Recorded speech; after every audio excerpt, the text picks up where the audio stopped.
War is stupid, and people are stupid, and love means nothing in such strange borders. What's going on, y'all? You are now going off with RC and Muse. Muse, how you doing this week? Oh, I'm doing A-okay, fine sir, on this extra spooky episode of... Ooh. What are the noises that spiders make? Skitter, I guess. Yeah, I'll put a little skitter right here. I'll put a Halloween black cat screech right here.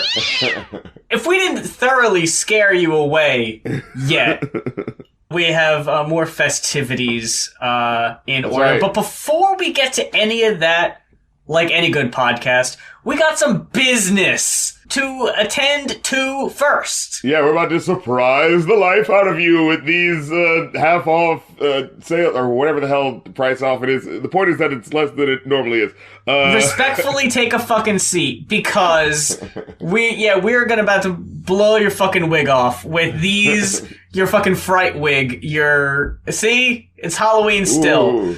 Yeah, we haven't forgot. What a bargain. I'm spooked by this bargain. Anyway, it is to die for. Anyway, so over at our Ko-fi, if you are familiar with the show for the past few years, we've had a Black Friday deal for the requests. And if you've been listening for a while, you've noticed that the prices have been a little steep, because we've been getting a lot of requests, and you know how supply and demand works. If not, This is your going off economy lesson of the day. Yeah, crash course in capitalism. Yes, so we had way too many, so we needed to play catch up for a little bit. So we raised the prices, and we got less requests. So we're at a more manageable number right now, and that is why RC will tell you the tantalizing prices for the first come first serve requests starting at the beginning of November. Right now. Starting right the fuck now. Starter pistol. Yeah, when is this coming out? October 31st or the 1st of November? Is this going to be like a Simpsons thing? Halloween ain't over till the Going Off podcast says it is. Oh god, yeah, you're right. It probably will go up on either Saturday or Sunday, so it will be either All Hallows Eve, fucking Mischief Night, or Halloween itself. Yeah, so let's just say this coming Monday, November 1st, these prices will be in effect. Is it November 1st is Hallows Day, right? It's like All Hallows Eve is Halloween, and then is it? All Souls Day is November 1st. Yeah, that's what they say. Because that's when the souls ascend after being on Earth. Oh, yes, but let's talk about these album requests. Yes. So there are 15 slots left for either album or your album requests. Album requests will be $40, and your indie album request will be $60. Movie requests, there are 20 slots left for that. That's for the Review a New Podcast, get in where you fit in. And for the movie requests, that will be $80. Music video requests are going to be $100, and there are only 10 slots left for that one. So, you do what you gotta. And stream requests, which is a new thing that I'm opening up for my Twitch streams or my YouTube streams, wherever I feel like streaming easierly. Yeah, that's where I'll be doing stream requests. So someone can request like an album for me to listen to, or they could do like, hey, I want you to do like a best of such and such, like, hip hop artists. And I'll be like, all right, boom, let me see if I can make that happen. So yeah, and those requests are only $20, and I believe those are not limited, but we'll see what happens. Because it's the new thing, so you don't know. It's like, you know what? Fuck it. I'm gonna say a limit. All right, cut everything I just said. Fuck that. There is a limit. 30 slot requests available for that one. So get with it, act like you want it, and happy Turkey Month. Yeah, so pause the show if you need to, and hurry on over, because I have a feeling they're going to fill up kind of fast. Oh, yeah. So while supplies last, ladies and gentlemen. Yeah, we are going to be very strict about this, because we can't get to where we were before. Oh, my Lord. You guys don't even know. we're just having that moment of, wait a minute. Oh my God. However, you can still donate, whatever price you want to if you just feel like donating. And specifically now, just to be clear, to donate for the album reviews, please go to kofi.com/goinoff. And for specifically to give to the Rap Critic, for movie reviews, song reviews, and for stream requests, that is for the Rap Critic Kofi, kofi.com/rapcritic, just to let you know, so you don't get it twitted. And we also got a Mues, Riffcoms, Kofi, Patreon, and also Fan House. So there's a few options of which works for you. Currently, the Fan House subscription price is $3. You can become a patron at any dollar amount. But we give you thank yous at the end of upcoming episodes if you pay the $3 on Patreon. And we also got a Ko-fi, which you can give whenever you want, one-time donations like you would on the Going Off page. So you got some options. If you got some extra cash, you want to help support us in the holiday season, there are some options for you. But with all that said, you asked me a very interesting question. Yeah. Before we got started, and it got my wheels a turning. You asked me if I ever had a music video collection. Yeah, like DVDs, how they used to do in the mid-2000s.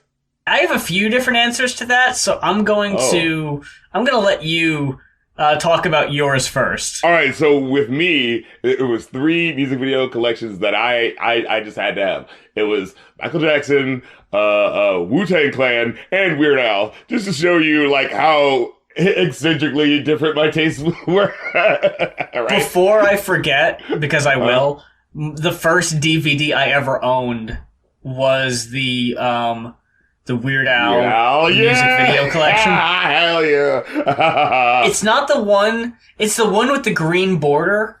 Like, there was one that came out, and it was, I think, after maybe Straight Outta Linwood or Poodle Hat, and it had, like, the Bob music video and everything on that. The one I'm talking about, it came out around the time of Bad Hair Day. So it was like an earlier one? I think the most recent music video on there might be Headline News or Spy Hard. Wow. But and the picture on the front is him with the glasses and the curly ass hair and the Hawaiian shirt. So that's fucking old school. That was probably like a 96, 97-ish. That was the first DVD I ever fucking had in my possession. We bought it off fucking eBay. I think it might have been out of print even by the time I was looking for it. Right. But just the fact that, like, oh yeah, his career continued, and then he just made some more music videos, and oh shit, well, I guess I gotta buy the new one. Yeah. Shit. And, I mean, yeah, the one I had is from, like, around 2004, 2005. So, like, yeah, he's done more since then. And even now, it's like, the past 3 or whatever albums, like, that adds more, but now it's like they went straight to YouTube, so you didn't have to, like... Right, what's the point? Yeah. I remember up until that time, I remember watching VH1, and Weird Al played a few of his music videos on there, and I just recorded them off TV. So, like, they weren't in full, they had commercials, and it was only, like, an hour's worth of them, so it wasn't even all of them.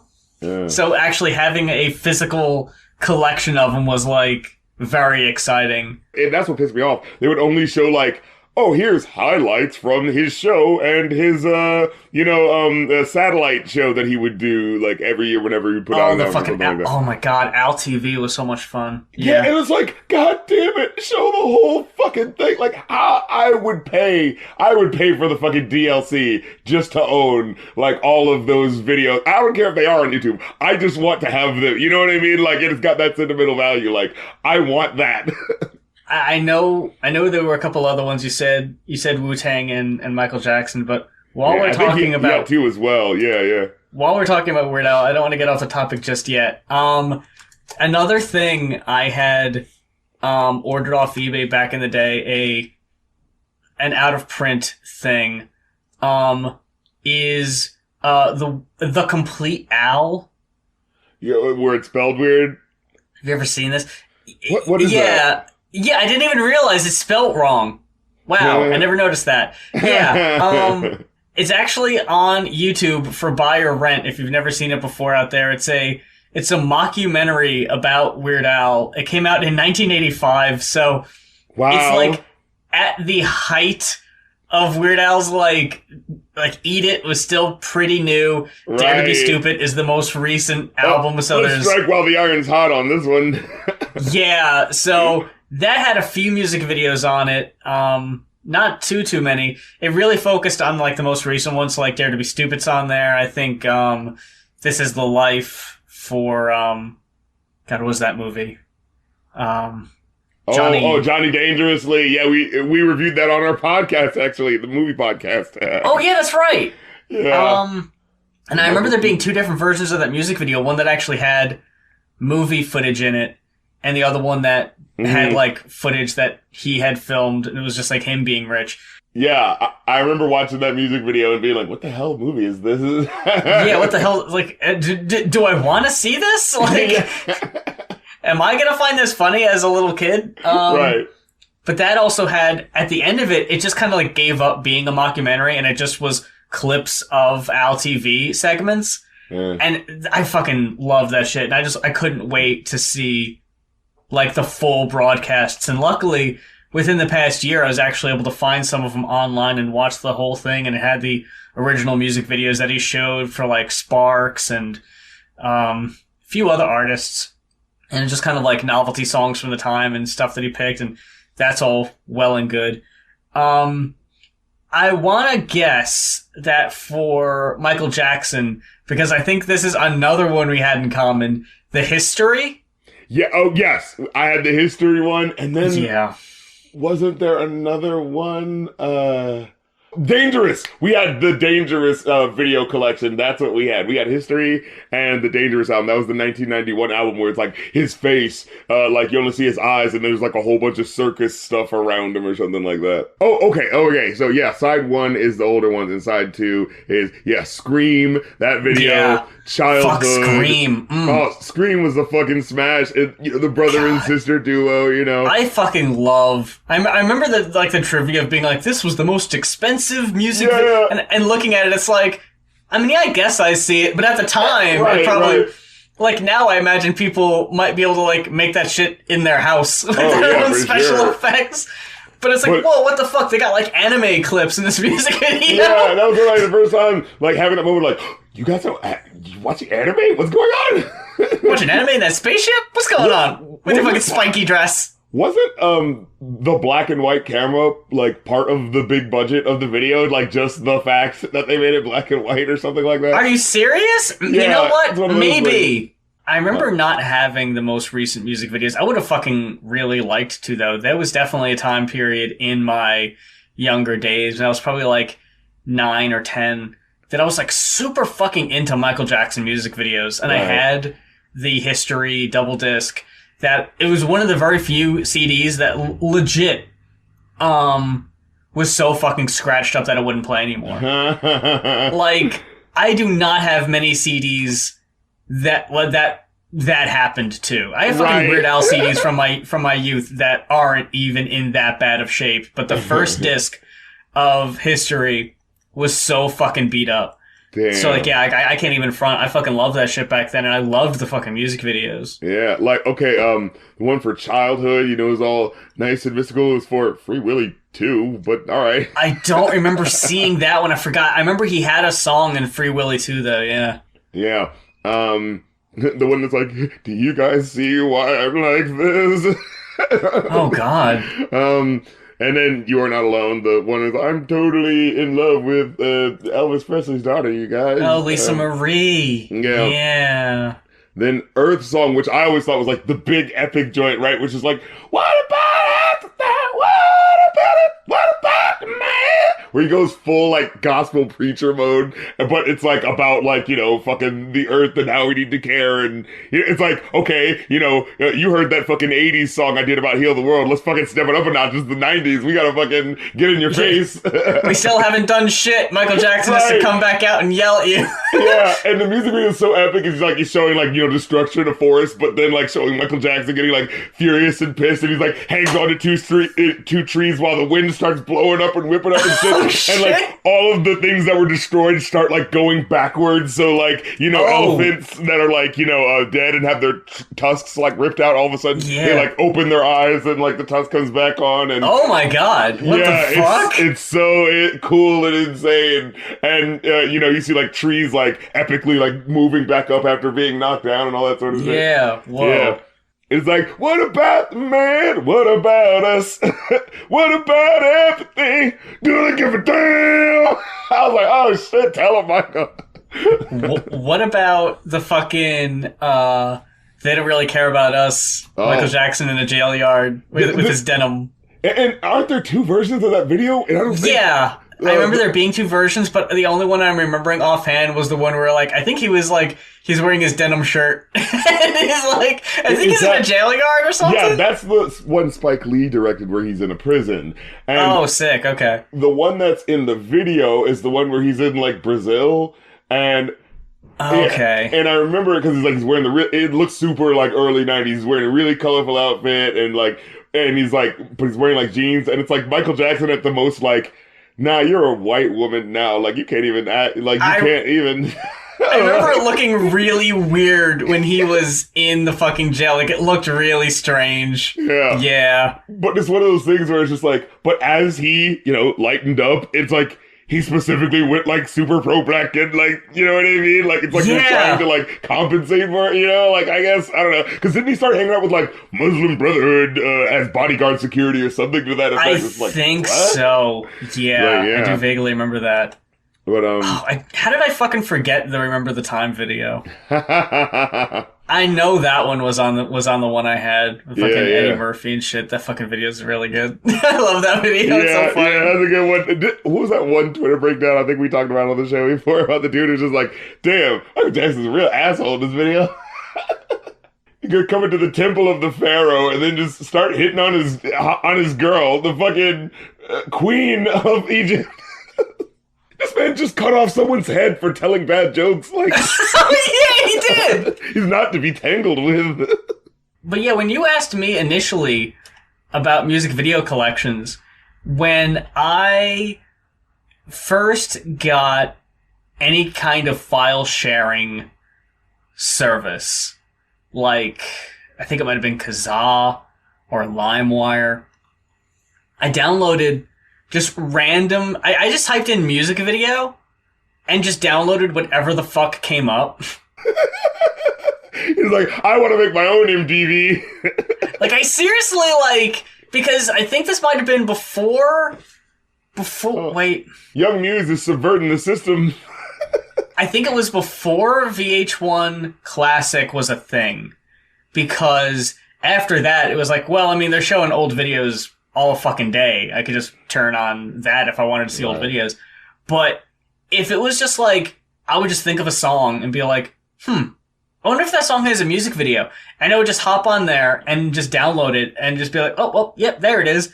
And something I remember, like, I know back in the day, we talked about the, Injected with a Poison. Yeah. Injected with a poison. Injected with a poison. I don't think anyone in this generation would really understand what we're talking about when we say that. But right. So what they do is, these people would download either a song or a music video, and they, like, put in their own audio watermark. Right, they had to go into the editing program and specifically put this in. Like, I downloaded this, I uploaded this, I need credit. Even though I didn't make this music video, I deserve credit.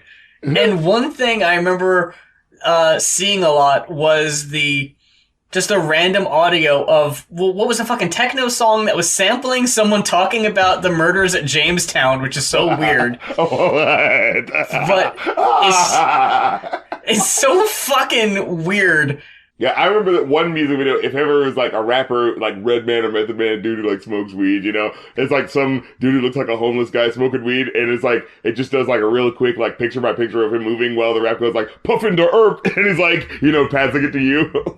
I remember that one. If anyone remembers that. Puffin' to herb. I don't remember that shit. The other one that for the longest time I thought was like that, but it actually isn't, was that I would download music videos, and in the corner where the information, where it would be like the artist and the song and the album it's off, whatever, would be in the bottom left-hand corner, which again is such a thing that just isn't a thing now because videos just uploaded straight to YouTube. They don't have that, Yeah. It's like, it'd be trippy to see that on a new music video in like 4:3 aspect ratio. Yeah. What the fuck's going on? But, it would just be the word rage in lowercase letters. And I was like, what the fuck is that? Is that a person? Is that like their watermark? And then I found out that I think it's like an Australian MTV. Oh, wow. Or like a show that would show music videos in Australia, I want to say. Right. And it was called Rage. And that would be like, oh, so this was recorded from that show. On top of that, I remember MTV put out these 2-disc sets for different directors. Oh, like you get McGee's music videos or fucking Michael Bay's music videos. Oh my god. I had one for Spike Jonze. Had a fuck ton. It had like the Weezer music videos, the early ones, and a whole bunch of those. Okay, yeah, Directors Label Series. Spike Jonze, Chris Cunningham, Michael Gondry, Mark Romanek, Jonathan Glazer, Anton Corbin, and Stephanie Sednu. I'm not sure how to pronounce that name. Yeah, so the Spike Jonze one has California by Wax, Sure Shot by the Beastie Boys, Drop by the Far Side. Nice. Cannonball by the Breeders, Sabotage, Da Funk by Daft Punk, What's Up Fat Lip is on there. Oh, God. Wow. Undone, the Sweater Song, the Fatboy Slim Praise You video, Feel the Pain by Dinosaur Jr., Sky's the Limit by Notorious B.I.G. This one's really worth going to get, man. God damn.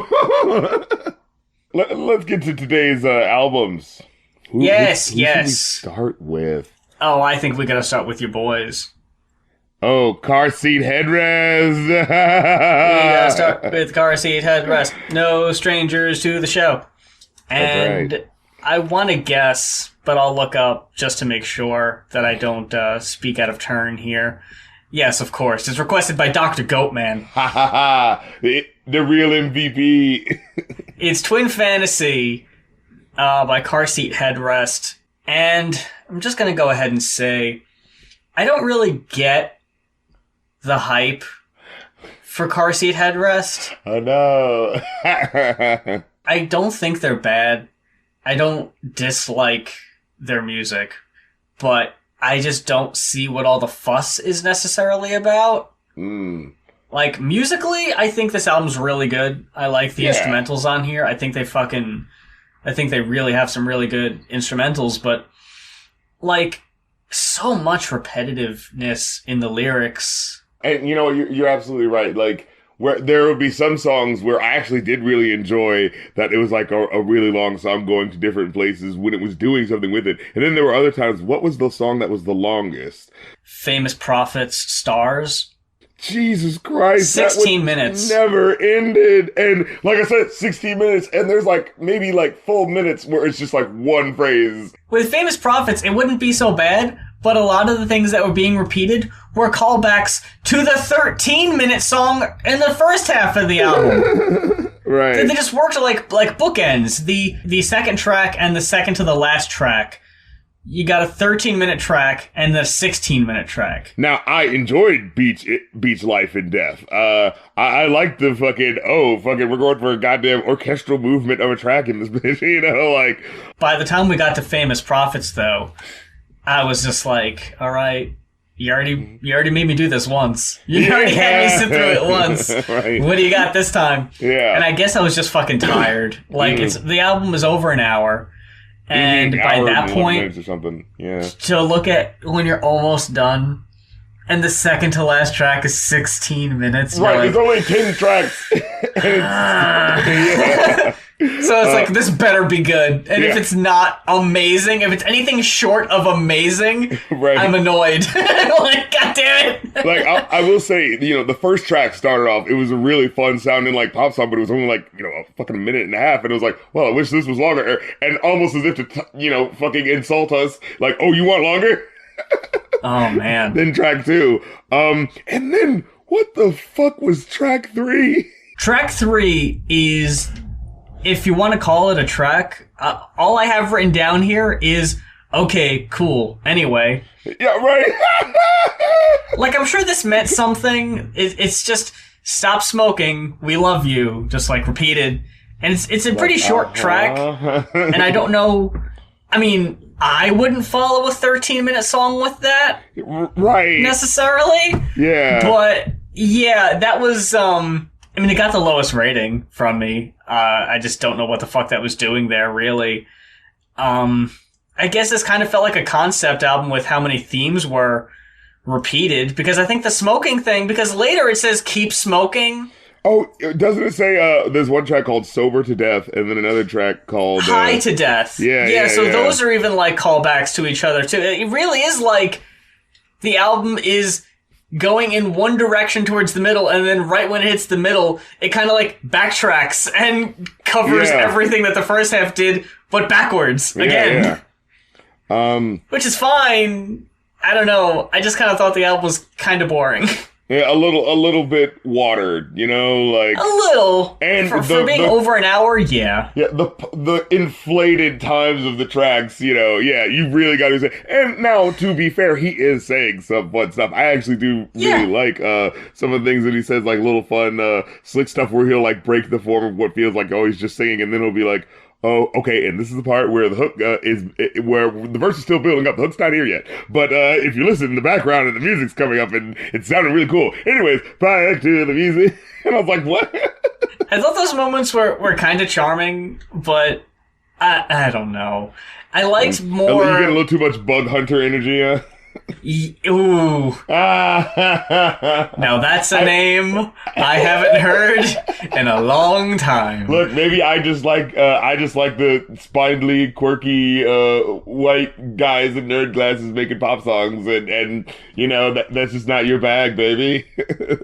Another thing that really, I don't remember if the other album was like this, but I'm not a fan of his like mumble delivery. Right. Where he just kind of barely opens his mouth and just kind of, it's like, I can't stand that way of singing where he's like barely opening his mouth. I think it's used to good effect, but yeah, it's like the whole time. I think that was what dragged it down. Yeah. Right? Like, if it was switched up a little bit. Yeah, are you an emotional ennui every second? Like, come on now. Like, you stubbed your toe or something. You got angry. Like, I do like the songs, though, where he does kind of mix or like mess with the delivery and how sometimes he will just kind of like intentionally fall off time or kind of start saying his words a little like more aggressive, and it just kind of comes and goes. Like, it's very sporadic. I liked that, and it kept me on my toes. Like, when so many of the songs sound similar because of the way he's singing them with like out of the fucking side of his face. It's like those kind of moments are actually what kind of keep me engaged, I guess. Because I had a hard time really following with the fucking 13-minute and the 16-minute songs. Like, musically, I thought they were fine. I thought they did some interesting things, but I like the tracks that are more upbeat. Yeah, like I can respect someone's artistry while still being like, that doesn't mean this was something that I wanted to listen to and was appealing, though, right? Like, automatically off the rip just because of artistic merit, right? Like, And man, there are some songs like Nervous, Young, and Humans. Oh, no. I like that one. I really liked the instrumental a lot. It was a very fun, catchy track. Yeah. And then we got that long spoken word outro. It's like, and he was just mumbling his way through it, and I couldn't. For me, it just needed 1 or 2 paragraphs just snipped off there. Like, get to the point just a little quicker. And I was really enjoying that one. And that happens a couple times on the album where there's like these bloated, elongated outros that are just spoken word bits. And I'm just not here for them. And they honestly feel a little like scattershot. Like it feels like that's the point. I'm assuming that they're like it starts off where it feels like there's a point to it. It's like, I'm a good person, and but then it'll like sort of certain sentences will feel like not fully related to what it feels like the thing is about. You know what I mean? Like. Yeah. Yeah. Like, where's this like, do you know about Jesus? Do you really know? All you know is what you've been told. Listen with your heart. Sing with your heart. You've just been singing about girls. What do you know about girls? Fuck. Why are you so tense? And I was like, wait, how do we get from Jesus to singing about girls? What's happening? Like, I did like moments like that because it actually showed me kind of like a little bit of personality where where it kind of falls off the typical song structure. And the song where he talks about coming out is probably the most interesting one that actually stuck with me. That was Beach Life and Death, right? Well, I mean, whatever, Orchestral Suite Part 2 of... okay. Because it's one where he says, I pretended I was drunk when I came out to my friends. I never came out to my friends. Like, he just immediately contradicts it. He's like, we were all on Skype, and I laughed, and I changed the subject. She said, what's with this dog motif? I said, do you have something against dogs? And, it's one of those things with the way he says it. It's like one of those, like... What's that song where it's like you realize someone is saying something and they're singing it in a really powerful way and it's a silly phrase in and of itself, but when you like roll back and think about what the whole context is, it's like, oh, this is someone trying to change the subject and like trying to be like, oh, isn't it funny that I'm joking? But like, no, this is hiding the pain, like that sort of thing. Yeah. I, as much as I liked what was happening or like what the lyrics were, that felt awkward, and a bit of that second part. Well, no, not the second part. It was like the first verse, whatever, but like after it, when he, especially doing like they got something against dogs part, I was just like, all right. It's a little too weird. Too twee treacly for your taste. I did like the, it should be called antidepressant, as a friend of mine suggested, because it's not the sadness that hurts you, it's the brain's reaction against it. There were lyrical moments on this album that I definitely was just like, okay, I'm taking note of that. Right. Second part though of that one where they slowed it down a lot, I was like, all right, you're kind of losing me. But then I thought the third part was all right. Like it's just too much. It's too much in a track. Like 13 is so fucking long, man. And what was it? Was it Cute Thing? Where he has one lyric where he starts off where it's like, I get so fucking romantic, I apologize. Let me smoke your weed. No, wait. and it's like, he repeats it later on where it's just like, let me help you with this. But it's just like kind of thing. It's like, what is he trying to say? Like, I'm enjoying the weirdness and silliness of it. But with it being such a big unwieldy track, there's that sense of just like, where is this song going? Like, emotionally?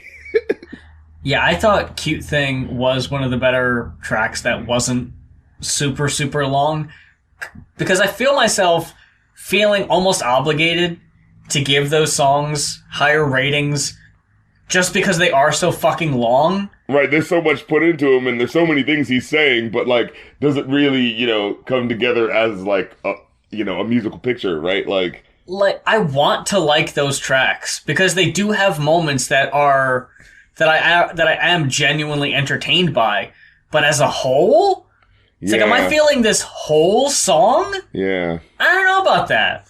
Yeah. It ended really epically, though, the famous Prophets. It was just like, okay, but like, I don't know how well deserved it felt after 16 minutes of that, like, and the end of High to Death, too. Like, things like that where it's like another spoken lengthy audio sample. Yeah, it was like, this is my high school project or something like that. Like, yeah.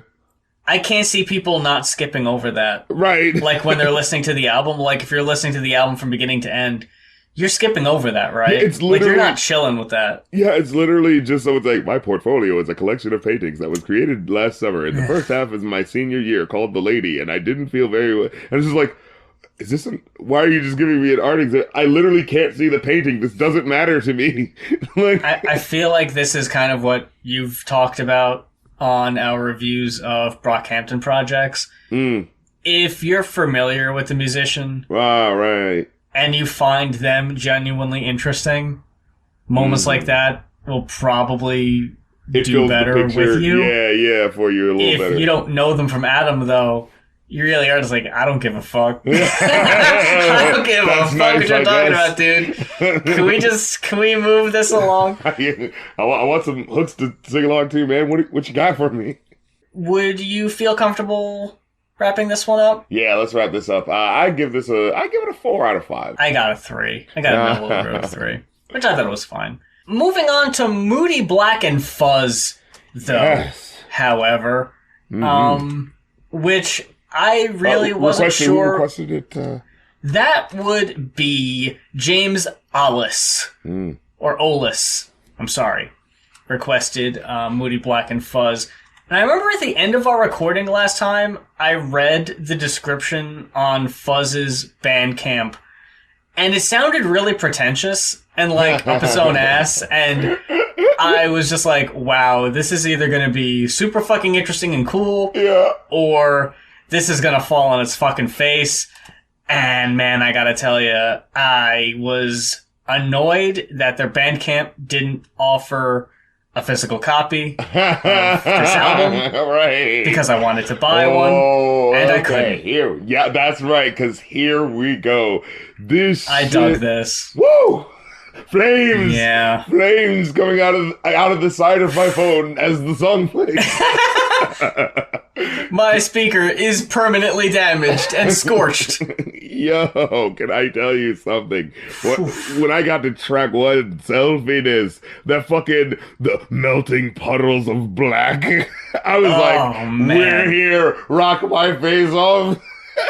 Jesus, the fucking, like, this is in the you know what I'm saying, the sound of like the noise rap sort of thing, clipping, who's your boys, who did ex-military, Death Grips. Death Grips, yeah.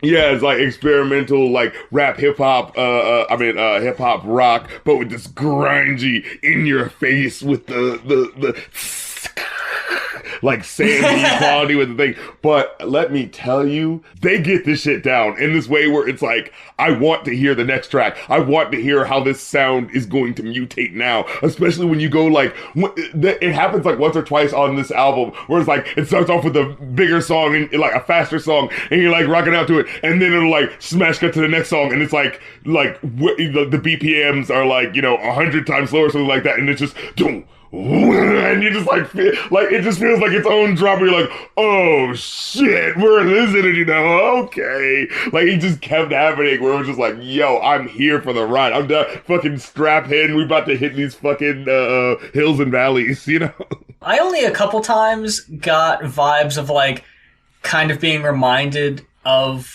clipping, but I guess that's like the closest comparison. The thing about it is, it's like, yeah, it's clipping in the sense of like they use the static, that sort of thing. But clipping just kind of like just shoves it in there. What clipping's definitely good in its own right, but it'll just be like this. It feels way more strategically layered into the like mix of how the song is functioning. You know what I mean? They were definitely doing something different. Like, I could not call them, like, clipping clones, like... Right, it's a different bringing energy. Something entirely different to the genre. Yeah, theirs is, clipping is more abrasive and, like, in way more experimental, I would say. Like, there's a lot of shit, right? What was that one song where we would be like, boom, ding, dong, so like industrial shit going off and someone like tinkling their fingers on a light or something like that, like... Oh, shit. Yeah. So they'll use like static and then have all this shit. But this album, Moodie Black's, is more like, traditionally structured songs, but then there's this haze that almost feels like, you're being like splashed in the face with like this, arid desert of just like, static coming at you. You know what I mean? And I feel that the rapping itself is less... There's only a couple songs where it really feels or sounds like rapping. Yeah, it is one of those things where like it's falling in between because like a lot of the times it doesn't even really feel like it's rhyming. It just feels like this stream of consciousness, just like beat poetry thing that's coming out. Like, it feels like another layer and another instrument in the tapestry of like the weird, aesthetic of what this specifically is. You know what I'm trying to say? When we got to the fourth track, Jesus Bound, that was the first track. Yeah. Where it actually, like, it didn't just feel like monotone kind of like talk rapping. Like it actually had a more of a recognizable flow. Yeah.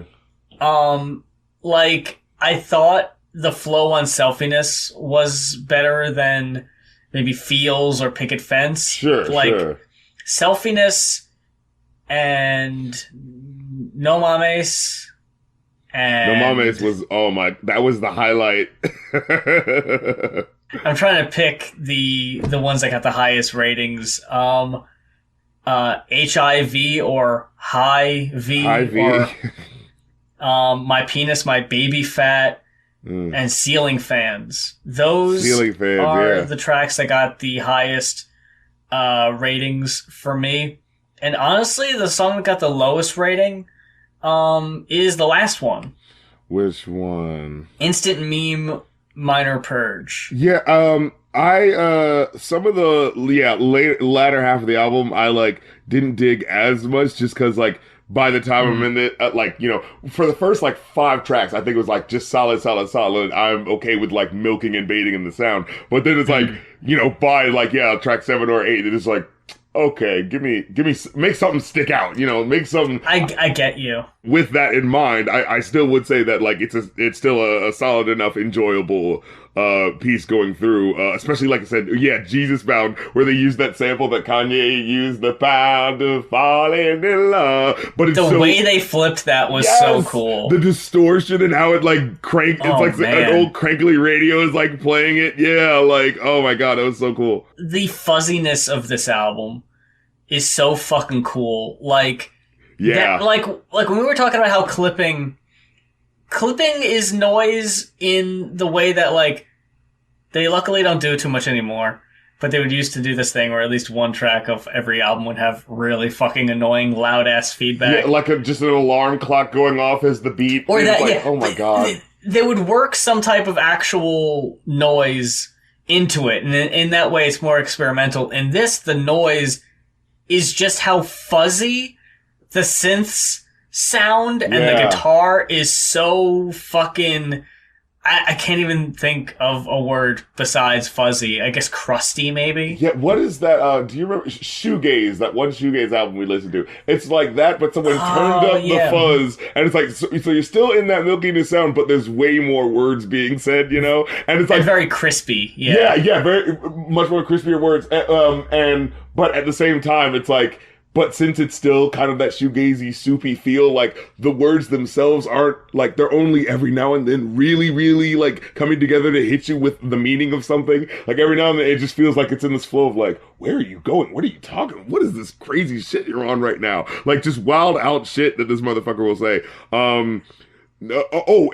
Well, I guess No Mames this is the wild out shit line. This is fucking insane ass. You let me know what your goddamn story was. I figured we'd get to that one sooner or later. Jesus Christ, allow me to quote, No Mames, where she says, it was burning at my panties. I was 7 years old. They was blaming seeing devils on the windows and walls. So my parents called a shrink. I said, I'm wearing mom's clothes. I'm like running from the guards, switching shoes with the neighbors. I'm so denied jumping fences. I dress for a favor. The secret's out, but I'm Mexican and black and grab a fader. So now my roots feel like water, saving the beatings for later. It's just like, whoa, like after all of this abstract Ghostface killer shit for like the first 4 tracks, and then you just pinned in and let me know exactly like your struggle, and it's like, oh, what? And what's amazing is I was ready for you to quote a part, and it's not even what I quoted. I quoted something completely different. I stayed back, lost some girlfriends, and played ball. Grew hair, then cut off, ashamed that my dad caught. No place to hang out, no girl to ask out. Rather wear her damn clothes than we could make out. Complicated pre-buzz, words, worse than bathrooms, even it was obvious, always felt ominous, black mouth to reach down, cackling its chain noise, imagine what it feels like when fire meets your fake boy. Yo. Yeah, it's No just, Mames is that's the standout of the first half for sure. Yeah. It's also like the closest thing that sounds like punk rock, like punk rap. Definitively. Yeah. And I don't know if this is for sure or not. Mm. I'm going to need clarification on this. But it sounds like the sample between the two verses is sampling Kevin's scream from Home Alone.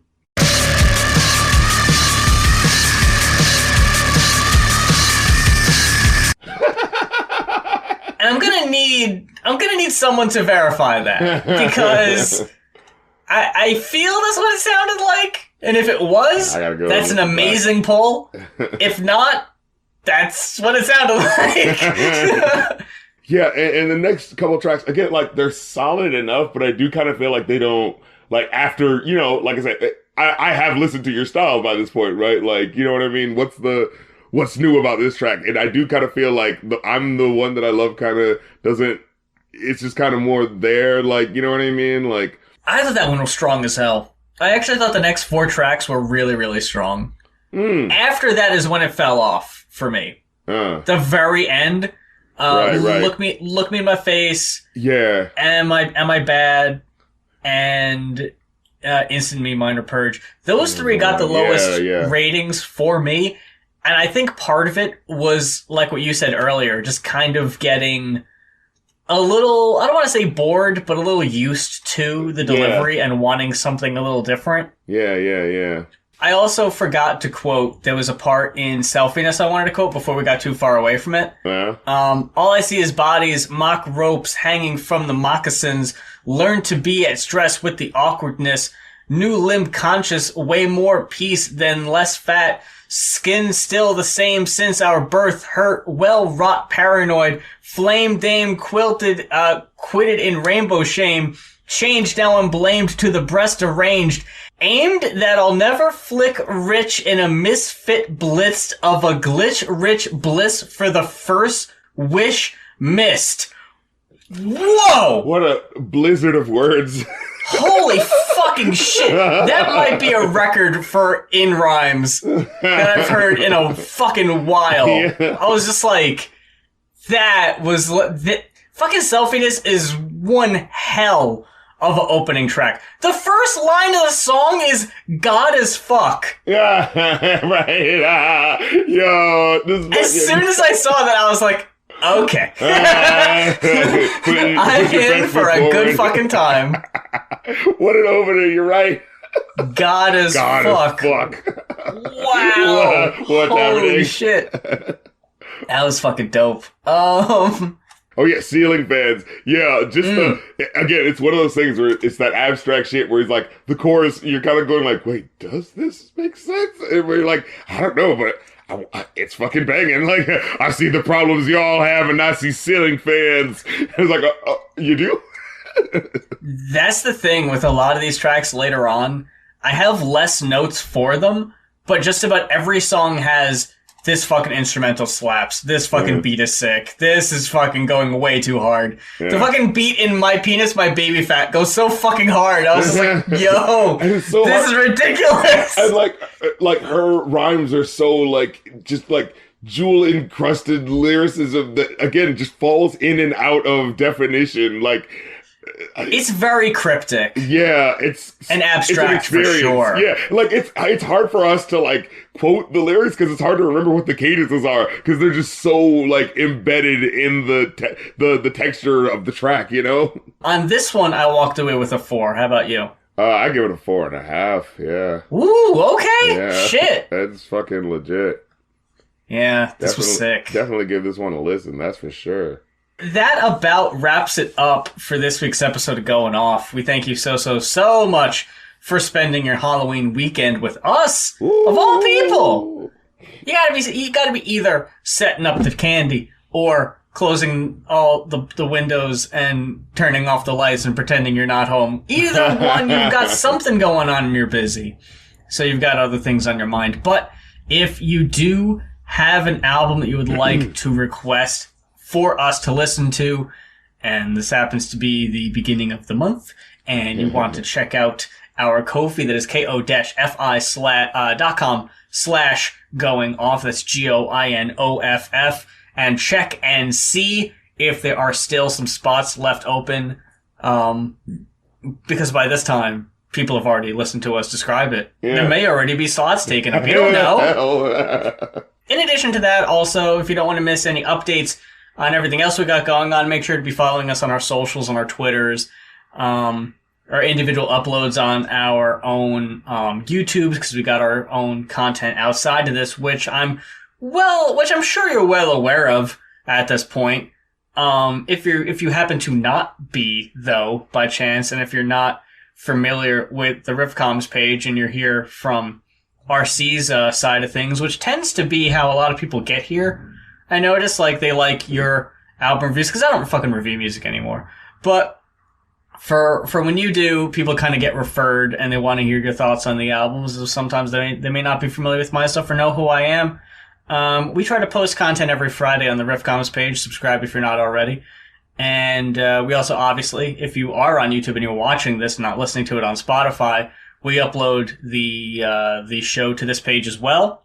So we give you a few different ways to listen.